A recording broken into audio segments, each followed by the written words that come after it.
Hi, I'm Lou, and today I'm going to show you how to build a command center and a laundry room. In the end, it will look like this, with a closet, a bench, baskets, and backpack and coat hooks.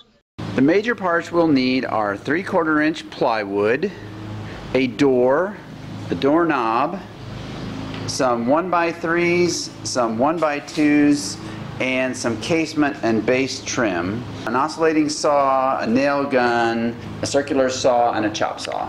When starting a new project like this, you'll be much happier if you spend $7 and buy a brand new blade. To do long cuts on plywood, I temporarily nail on a straight piece of wood and use it as a guide to cut with the circular saw, and a chop saw for the smaller boards. As a general rule of thumb, you can build structures in a room and not make it look any smaller if you don't block the window from where you walk in the door. Our ceilings are 9 feet tall, but plywood only comes in 8-foot lengths, so I'll have to scab on a 1-foot section, and I'll just butt it up like this and put a board on top with glue and nails. Down here at the bottom where our wood wall hits our drywall wall, we're going to have a problem with the trim here. We're either going to have to cut a slot in the trim so this can go all the way back, or what I'm going to do is cut a notch out of here so the whole thing can go back. So I traced out the shape of my molding, plus a piece of shoe molding, and I'll cut this out with my oscillating saw.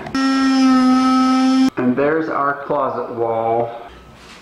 Let's take a look at how we're going to trim this corner. On top there will just be casement trim like this, and underneath we'll have a 1x2 between the plywood and the door frame. We'll install this with glue and nails. I'll put a 1x2 on the back side also to give it rigidity and give us something to anchor it to the wall with. So here's our wall back in place, and I'm simply going to bring this over and glue and nail it to the door frame. Now I'll put the trim on the front with a nail gun.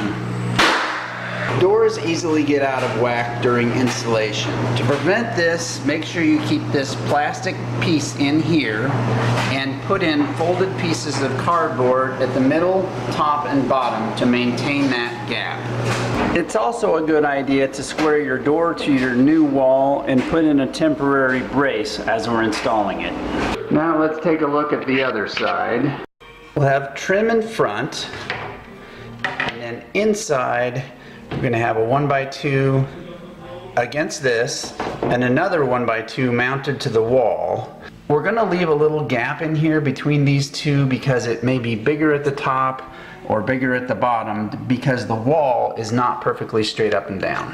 To know exactly where to put the wall anchor board, I push the box back in the corner and I'll mark the edge with tape. On the outside wall I'll use the 1x3 so I get a little more grip, and I will glue it to the wall with construction adhesive. On it goes. I'll also put construction adhesive on this back edge so we can stick it to the wall. So there are the two boards in place, and in goes the trim. There's our shelf board ready to go in, but we need to think about how to get it to the right height. Here's the top door trim, and behind that is a 1x2, but that ends up being just a little too tall, so we'll have to take about 1/4 inch off our 1x2. A long rip like this is perfect for a table saw, but I don't have mine with me. It will be nearly impossible to cut with a circular saw, so I'll just chop down as far as I can go and finish it out with the oscillator. We'll glue and nail a cleat on this side and use construction adhesive for the cleat on the other side against the drywall. In goes the shelf and the trim. We'll finish out our shelf with 1x3s on the sides and top. Our closet's done, and now we're ready for the bench. The bottom of our bench is going to be a raised platform. We have base trim in front and then a plywood shelf with 2x3s underneath. There's all the verticals in place, and the top lid is cut, and I've got glue on it and I'm putting it down. There's the bench against the wall, and we need to mount it firmly in place. So we find the studs using either a stud finder or a magnet works really well to find the screws in the wall. Target one stud on each end of the bench, and then put a cross brace in the back of your cabinet and screw it to the stud. Now to trim out the front edge of the box, we'll put 2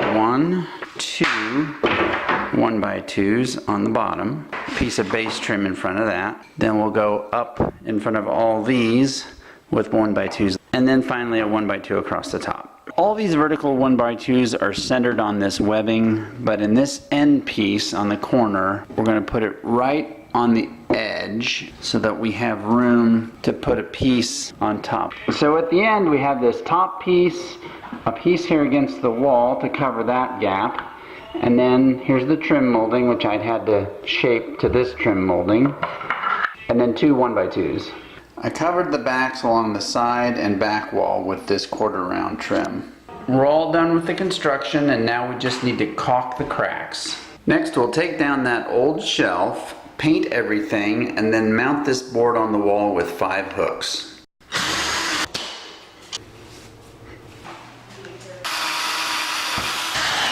I sank the screws a little bit, and I'll cover them with lightweight spackling. We're all painted with the hooks on and baskets in. Thanks for watching, and good luck building your command center.